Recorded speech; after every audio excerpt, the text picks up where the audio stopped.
A monk prophesied me to become a monk when I was 3 years old. Actually, to be a monk was very hard life.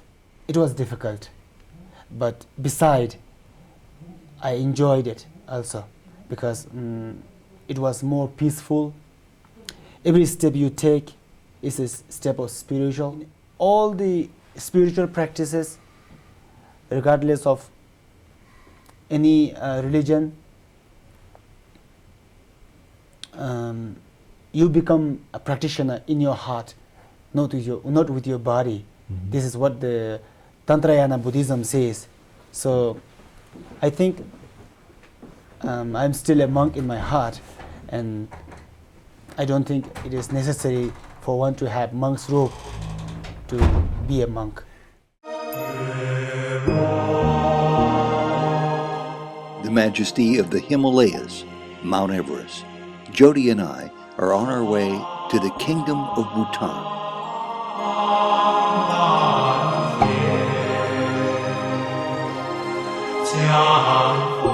As we arrive in Paro, Bhutan's only city that has enough open space to accommodate an airport, we wonder what spiritual adventure awaits us here.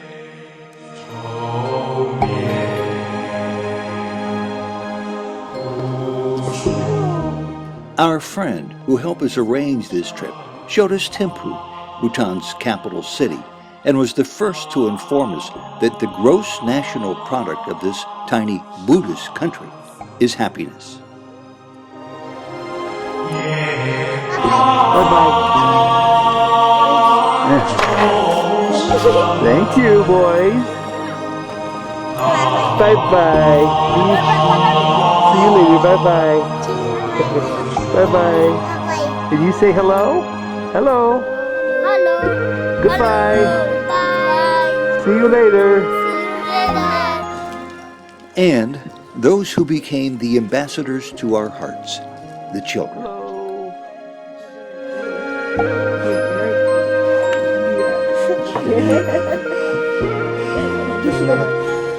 But our purpose, to find those most interested in the spiritual path.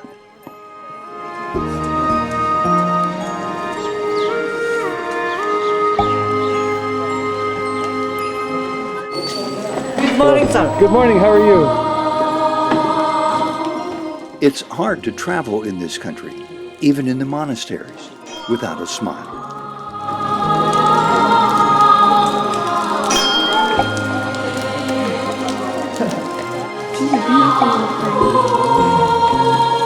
Be careful.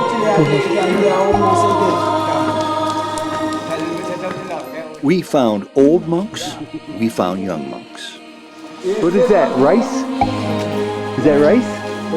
Oh, it's food, huh?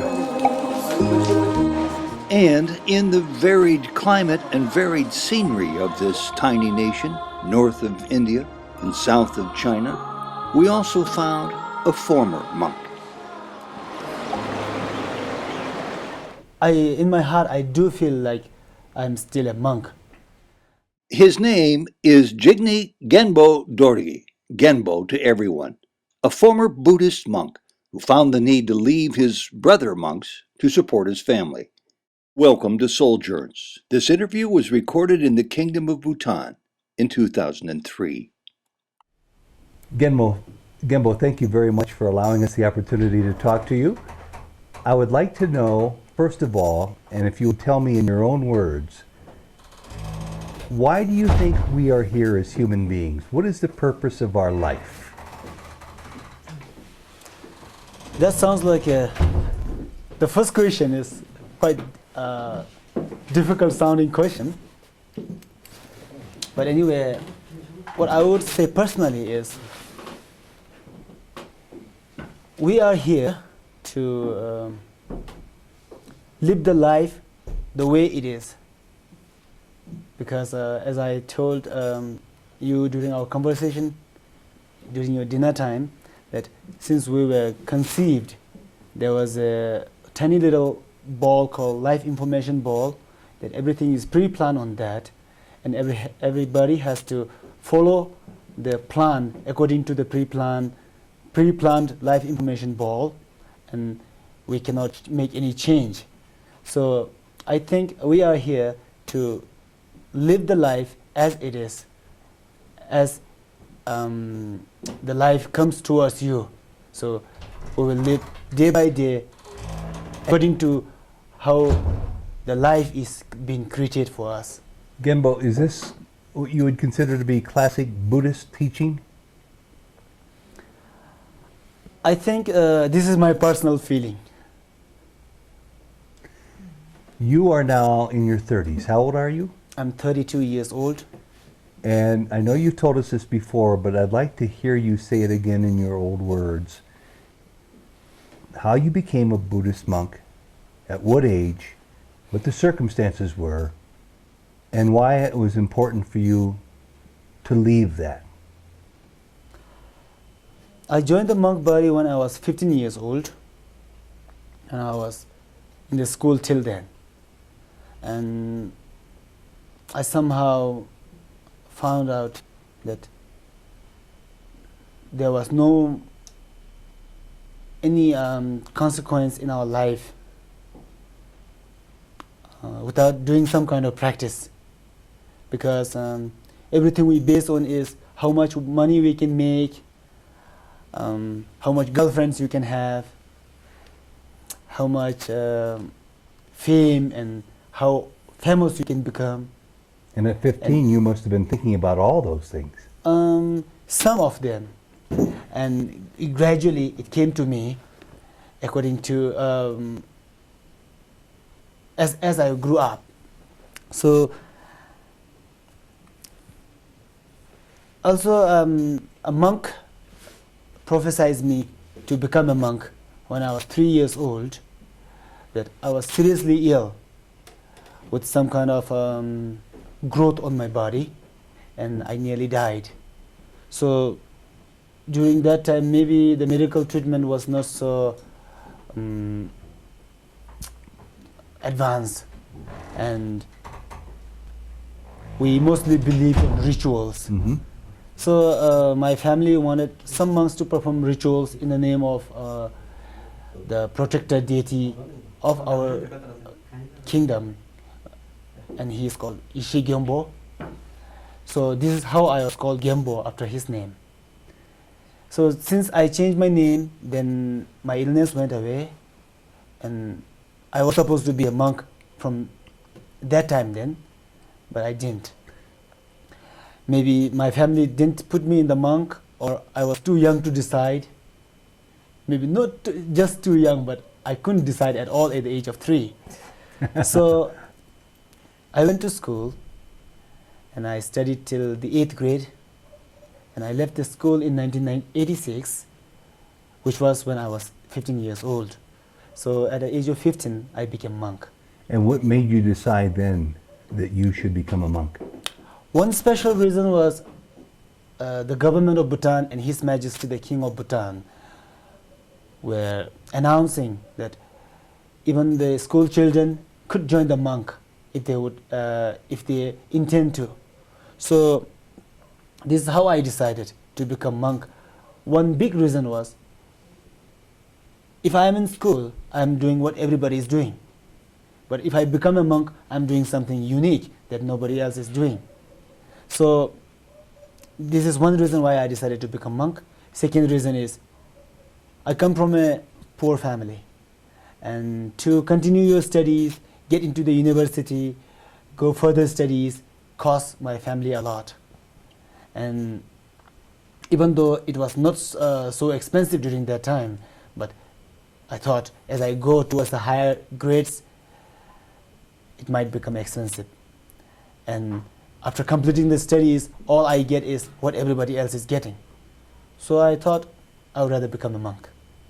So I decided then. Did you feel, and tell me about this because I don't know, when young boys and adolescents and teenagers become monks, do they feel like they've got a spiritual calling? Do they feel extra religious?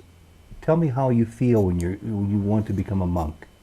I did feel extra religious, comparing to what I had during my school lives.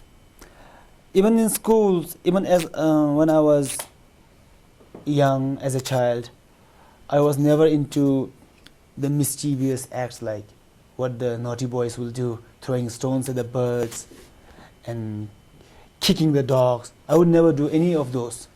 I was actually quite religious during my childhood also, but at the age of 15, when I heard this announcement being called to public that the students could become monk after finishing 8th grade, then I became even more extra religious, and then I decided that I really wanted to become monk.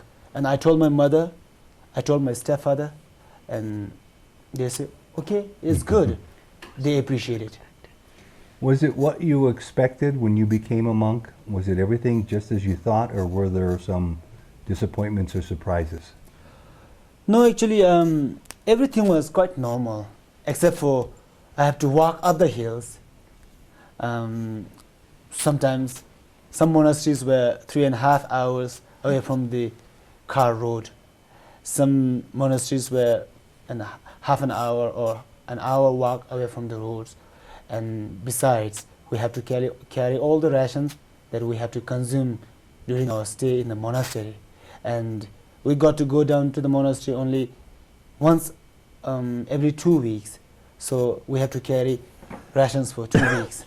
So that was one of the most difficult, I wouldn't say disappointing, but quite difficult to fight for. And also maybe I was too young and not strong enough to carry up my rations. Did you study hard?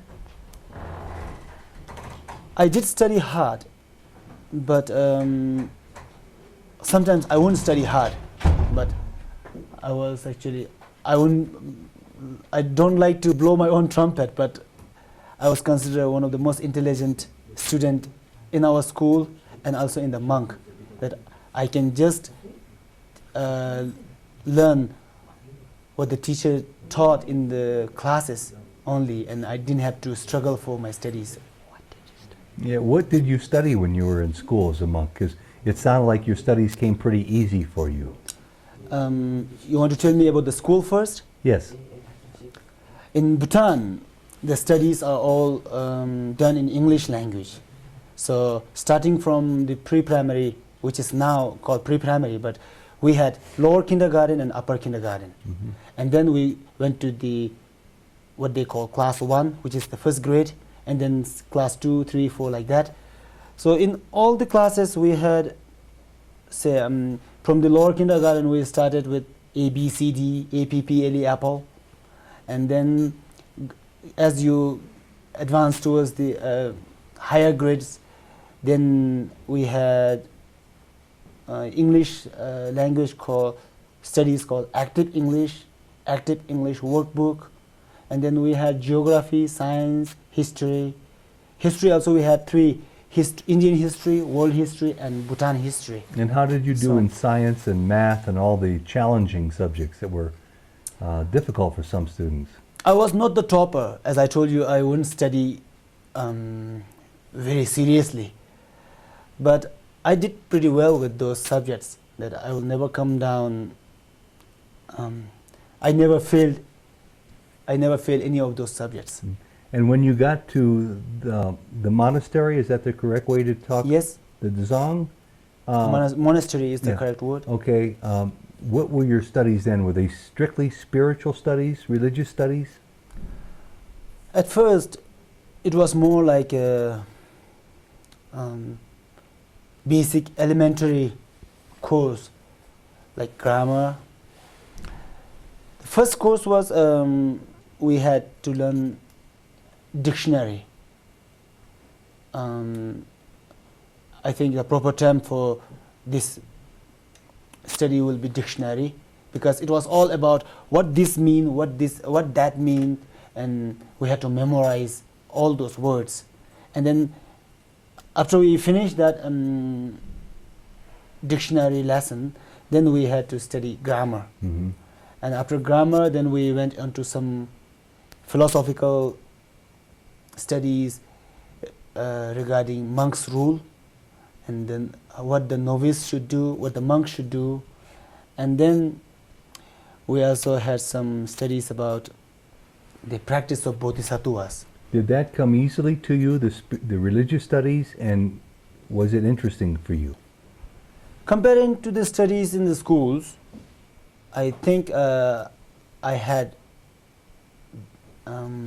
better connection with the religious studies because I knew them better than what I knew in the school. And how many years were you a Buddhist monk? Actually, totally 7.5. And tell us the circumstances of how that ended. You told us before, but tell us again. Okay, I come from a divorced family. Mm-hmm. Actually, my mother was divorced twice, first with my father and then with the stepfather. And my father left me and my mother before even I was born, and he wanted to come back after I was born, when I was maybe 3 years old, and my mother didn't want him. And my mother remarried when I was about 4.5, and then she had children with the stepfather, which means I have 2 half sisters and a brother. And when my first younger sister was about 18 years old, he divorced my mother too. So I was so responsible in the family, being the oldest one, and I had to come out of the monastery and look after them. But actually it is considered a crime to get out of the monastery, because since Buddhism is a Mahayana Buddhism, it is very different from the Hinayana Buddhism like Theravada, Zen. And because in Theravada Buddhism you could become monk for 1 day or 1 week or 1 year or for your lifetime. But in Bhutan, to become monk means for lifetime. But there are some terms and conditions that if one has to leave, then he can do it after paying some sum of penalty to the Department of monastic body. So it is legal under certain circumstances. Right. And I heard you describe it as a crime, and I heard other people even say that it's a sin to leave this type of Buddhist monastery. But there is an exception made when there's a hardship in the family, Mm-hmm. and you're able to pay back to them what they need, and then you go on and provide for your mother and for your brothers and sisters. Right. How difficult was this personally when you left the monastery? I can only assume that you must have loved being a monk. Was this hard for you? Actually, to be a monk was very hard life. We get to eat only once a day. We had to cook for ourselves. We didn't have gas burner or gas cylinder for cooking, so we had to chop firewood. We had to carry firewood down the mountain to the place where you live. We made our own little firewood burner, which is more like an oven. And it was difficult. But beside, I enjoyed it also, because it was more peaceful. Every step you take is a step of spiritual. When I say step of spiritual means, suppose I'm going to my class.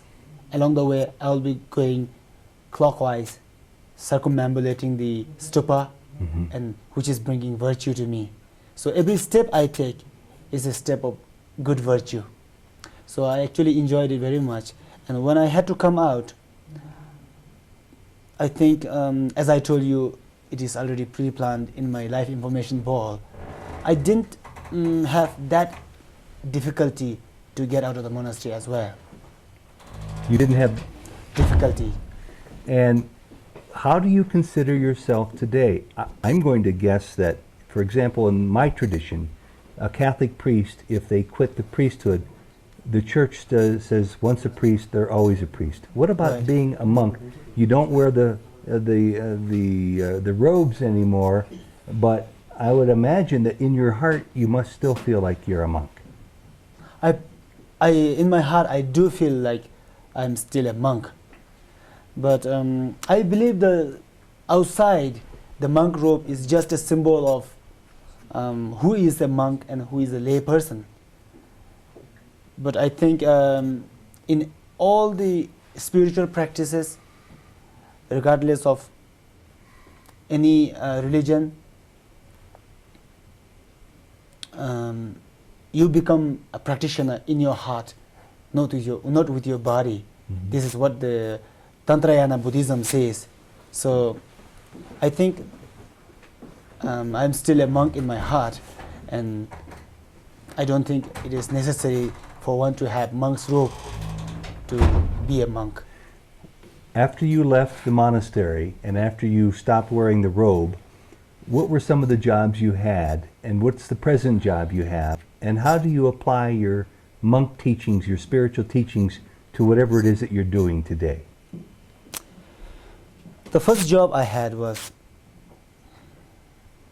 it was actually not a job, it was more like a work. So I was working with my mother in a restaurant, a very small restaurant.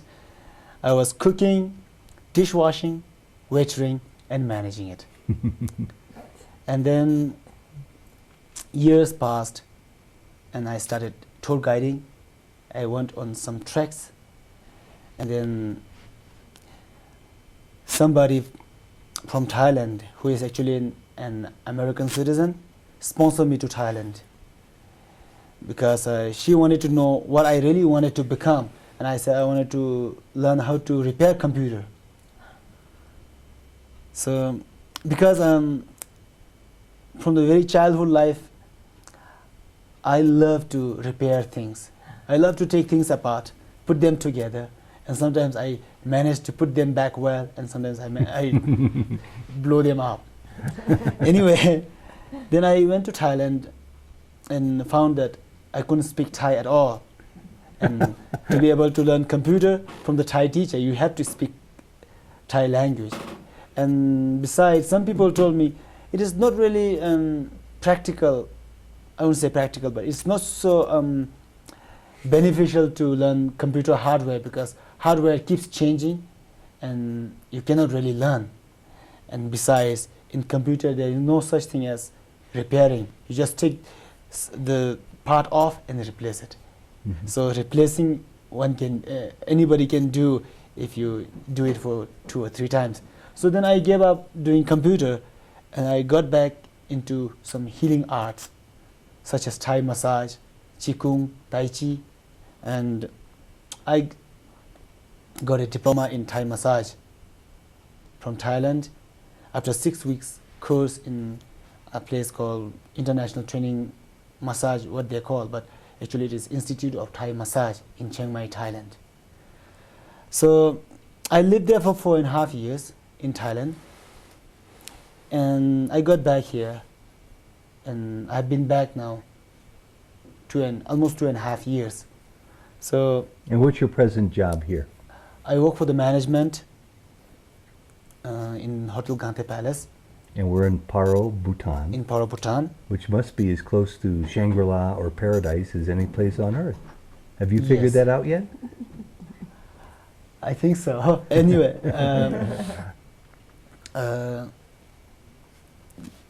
what I'm doing presently is I'm working with the management, and I try to look after the service, look after my guests, and try to improve any services that might be needed in this hotel. And what do you think you're going to be doing with the rest of your life? Oh, sorry, you asked me if I'm applying any of my religious backgrounds in the present work I'm doing. Of course I'm applying because in mostly Buddhist tradition, such as suppose one has to move to a new house, or suppose I'm coming for the new job, we always have to have some kind of astrology chart written by the astrologer, and those are all religious those are all related to religious practice. And suppose something like that has to be done in this hotel, and maybe none of the staffs in this hotel have been monk in their past life, and they will ask me, oh, what kind of ceremony has to be done during this kind of practice? And then during that time, my religious backgrounds, religious practices I have done in the past few years comes in handy. What do you know about other religions? Do you know much about Christianity or Judaism or Islam or the others, Hinduism? So I have been born Buddhist and haven't traveled so much in my life. I don't have any other ideas about other religions. What about, we were talking earlier and you surprised me when you said you knew who Sai Baba was. What do you know about Sai Baba? What do I know? Yes. I just know he's a spiritual teacher, a spiritual master, and I saw his picture and I saw just a few clips of him on video that some friends of mine showed to me, but I don't remember who. Can you achieve your spiritual goals in the present time, or do you have to wait until another lifetime? Can you achieve your spiritual goals now? In the secular life? In the secular life? I would say it depends upon how seriously I am practicing. What I personally believe is the religion, the practices, all are same as it is, like it was. And the only problem is the practitioners are changing. We are not motivated enough. We are not devoted enough. And if one does serious practice on whatever practices they are doing, I'm sure they are going to achieve the goal in this lifetime. Mm-hmm. But for myself, I wouldn't say I would achieve in this lifetime, because I'm not doing any serious practices. How do you know?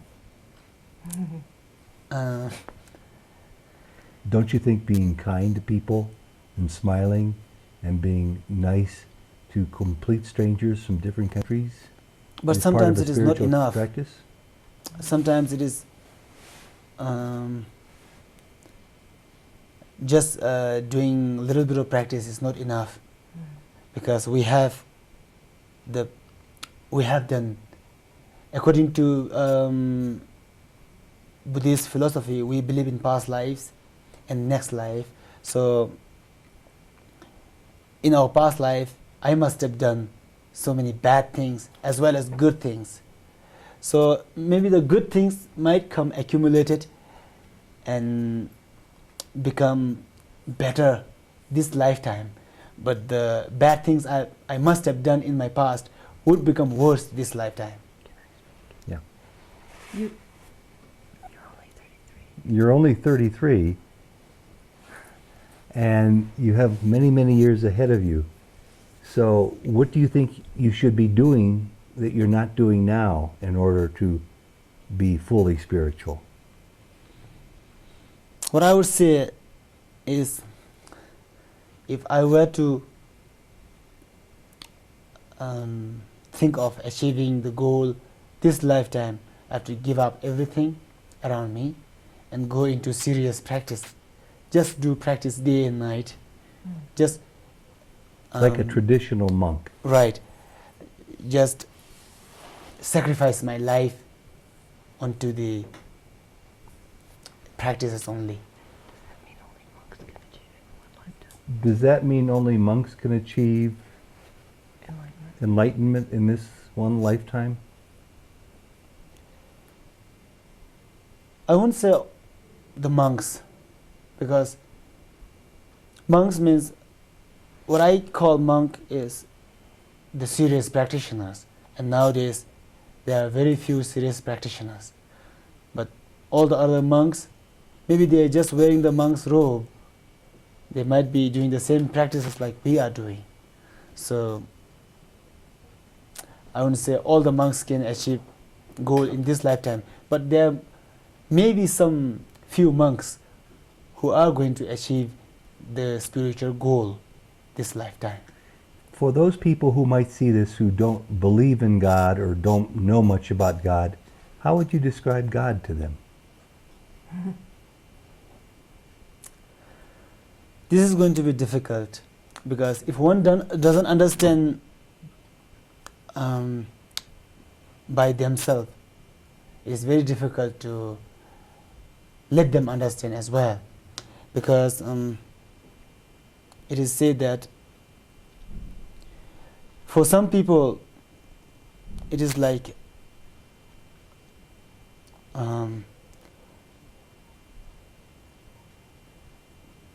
no, actually we have a saying in our country that if you don't become enlightenment by doing practice yourself, you cannot make the other become enlightened by you doing the practices for them. So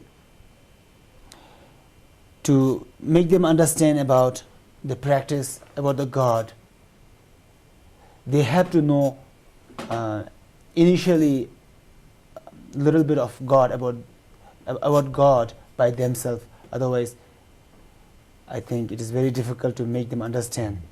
We have a saying that the very hard leather can made into a soft leather by oiling it, by rubbing it, by twisting it around, whereas the leather that is used for packing up butter is always hard, even though it is been with oil for all its lifetime. As we begin to wind down this interview, if I were to ask you to summarize your basic philosophy of life that might be helpful to other people hearing you talk from your many, many experiences, and you've had many wonderful experiences, how would you summarize what your philosophy of life is all about?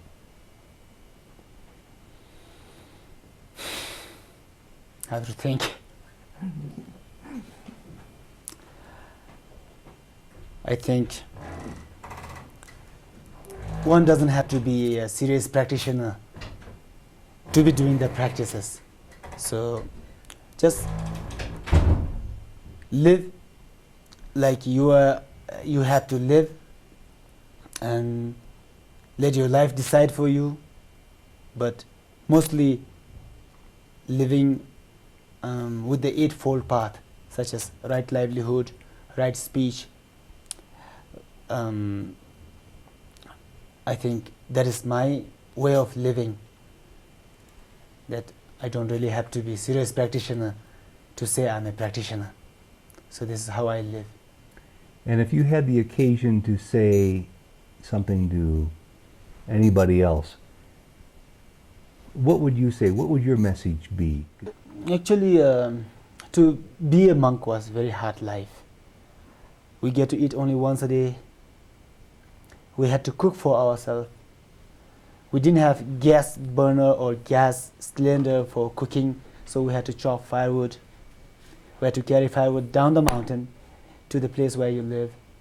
We made our own little firewood burner, which is more like an oven, and it was difficult. But beside, I enjoyed it also, because it was more peaceful. Every step you take is a step of spiritual. When I say step of spiritual means, suppose I'm going to my class. Along the way, I'll be going clockwise, circumambulating the stupa, and which is bringing virtue to me. So every step I take is a step of good virtue. So I actually enjoyed it very much. And when I had to come out, I think, as I told you, it is already pre-planned in my life information ball. I didn't have that difficulty to get out of the monastery as well. You didn't have Difficulty. And how do you consider yourself today? I'm going to guess that For example, in my tradition, a Catholic priest, if they quit the priesthood, the church says once a priest, they're always a priest. What about Right. being a monk? You don't wear the robes anymore, but I would imagine that in your heart you must still feel like you're a monk. In my heart, I do feel like I'm still a monk. But I believe the outside, the monk robe is just a symbol of who is a monk and who is a lay person. But I think in all the spiritual practices, regardless of any religion, you become a practitioner in your heart, not with your body. Mm-hmm. This is what the Tantrayana Buddhism says. So I think I'm still a monk in my heart, and I don't think it is necessary for one to have monk's robe to be a monk. After the interview, Genbo was only too pleased to introduce us to his new daughter. Jigne Genbo 42 days old. Right.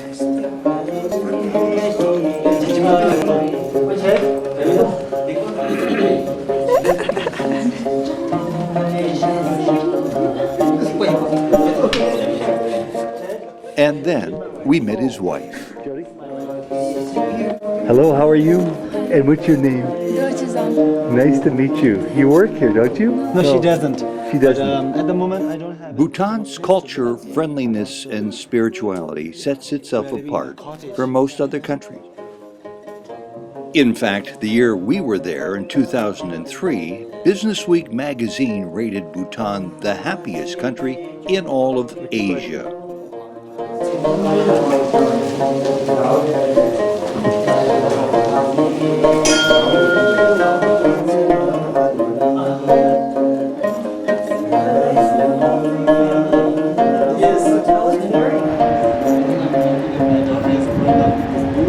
Oh, I think so too.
Be